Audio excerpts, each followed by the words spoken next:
آج کے لیکچر میں ہم ملٹیپلس کے بارے میں بات کریں گے۔ ملٹیپلس کیا چیز ہے، اردو میں انہیں کیا کہتے ہیں، ان کا کیا فائدہ ہے۔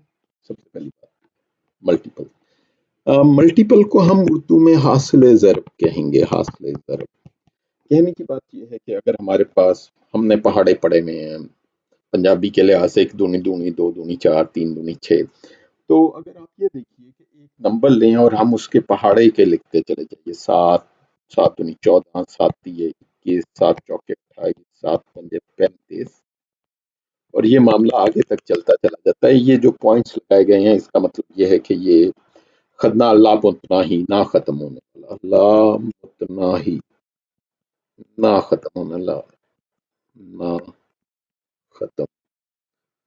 نا کو میں نون ہے سے لکھ دیتا ہوں بجائے نہ اس طرح لکھنے کے۔ نہ ختم ہونے والا سلسلہ ہے جب ہم یہ پوائنٹس لگاتے ہیں۔ تو یہ ملٹیپلس ہیں، اس کو حاصل ضرب کہا جا سکتا ہے۔ اس کے دو طریقے ہو سکتے ہیں، یعنی کہ 7 × 7، 7 دونی 14۔ دوسرا بھی ایک طریقہ ہم کہہ سکتے ہیں، مثلاً اگر یہ 4 ہے اور ہم کہیں کہ اس کو 4 میں 4 ایڈ کیا، جمع کیا تو 8، 8 میں 4 جمع کیا تو 12، 12 میں 4 جمع کیا تو 16۔ تو اس طرح اگر کام چلتا رہے اور اس میں مزید 4 ایڈ کیا 20۔ تو یہ جو ہے اس کو ہم کہیں گے کہ یہ ملٹیپلس ہیں، یہ حاصل ضرب ہیں۔ آگے اس کا فائدہ لیسٹ کامن ملٹیپل، جسے اردو میں اضافی عقل کہتے ہیں، اس میں آئے گا۔ دوسری چیز جو آج ہم نے پڑھنی تھی وہ ہے فیکٹرز۔ فیکٹر کیا ہوتا ہے؟ انگلش کا لفظ ہے فیکٹر، اردو میں اس کا جو مطلب ہوگا وہ عنصر ہوگا۔ عنصر یا ٹکڑا کہہ لیں، یا آپ ایک چیز کا جو ٹکڑا ہے اس کو۔ اس کا مطلب یہ ہے کہ اگر ایک نمبر ہو اور اس کو ایک دوسرا نمبر پوری طرح تقسیم کر دے، تو جو نمبر اسے تقسیم کرے گا وہ اس کا فیکٹر ہوگا، وہ اس کا عنصر ہوگا، وہ اس کے اندر ہے۔ مثال دے دیتا ہوں میں ایک، مثلاً آپ کے پاس 35 ہے۔ 35 کو اگر آپ 7 سے تقسیم کریں، 7 پنجے 35، اور کچھ آپ کا بقایا نہیں بچا، تو 7 جو ہے، 7 وہ 35 کا فیکٹر ہے یا عنصر ہے، اس کا وہ ٹکڑا ہے، فیکٹر ہے یا عنصر ہے۔ ہم اس کو انگریزی کے ساتھ پڑھ رہے ہیں تو اس کو ہم فیکٹر کہتے ہیں۔ اب ایک مثال دیکھ لیتے ہیں کہ ہم ایک 28 نمبر ہے، 28، چلیے مجھے تھوڑا سا یہ 28 نمبر ہے، ہم اس کے دیکھتے ہیں کہ اس کے کیا کیا ٹکڑے ہو سکتے ہیں، عنصر کون سے نمبر ہیں، عدد ہیں جو اسے تقسیم کریں تو کچھ ہمارے پاس بقایا نہیں بچتا۔ ہمیں پتا ہے اب ایک تو اس کا نمبر 1 ہوگا اور 28، کیونکہ یہ 28 × 28۔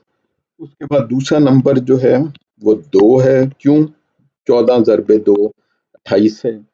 تیسرا 4 ہو سکتا ہے، کیونکہ 4 ضرب 7 28۔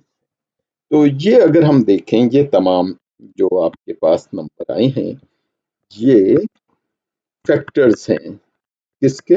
یہ فیکٹرز ہیں 28 کے، یا اس کے عنصر ہیں۔ تو بس اس کے ساتھ ہم آج کا لیکچر ختم کرتے ہیں۔ آج ہم نے 2 چیزیں پڑھی ہیں، ملٹیپلس، ملٹیپلس کو ہم حاصل ضرب کہتے ہیں۔ میں اس کو ہائی لائٹ کر دیتا ہوں تھوڑا سا۔ حاصل ضرب کا مطلب یہ ہے کہ جو ضرب یا پہاڑا جو ہم نے یاد کیا ہوا ہے، 1 دونی دونی، 2 دونی 4، 3 تیے 9، تو 2 تیے 6، اس طرح کی چیز۔ دوسری چیز فیکٹرز ہے، انگریزی میں فیکٹر کا مطلب ہے عنصر، ٹکڑا۔ اگر ایک نمبر پورے کا پورا ڈیوائیڈ ہو جائے، کسی اور نمبر سے تقسیم ہو جائے، جیسے A تقسیم ہو جائے B سے اور کچھ باقی نہ بچے، 0 باقی، کچھ باقی نہ بچے، تو ہم B کو A کا فیکٹر کہیں گے یا عنصر کہیں گے۔ تو یہ آج کا ہمارا لیکچر تھا۔ اب ہم اس لیکچر کے دوسرے حصے کی طرف آتے ہیں، جہاں ہم ایک آدھ شعر پڑھتے ہیں۔ آج کا جو شعر ہے وہ جو ہم نے فیکٹر پڑھا ہے، فیکٹر عنصر، اسی سے چنا گیا ہے۔ زندگی کیا ہے؟ عناصر میں ظہور ترتیب۔ موت کیا ہے؟ انہی اجزاء کا پریشاں ہونا۔ یہ شعر پنڈت برج نائن چک بست کا ہے، اور کیا ہی خوبصورت شعر ہے۔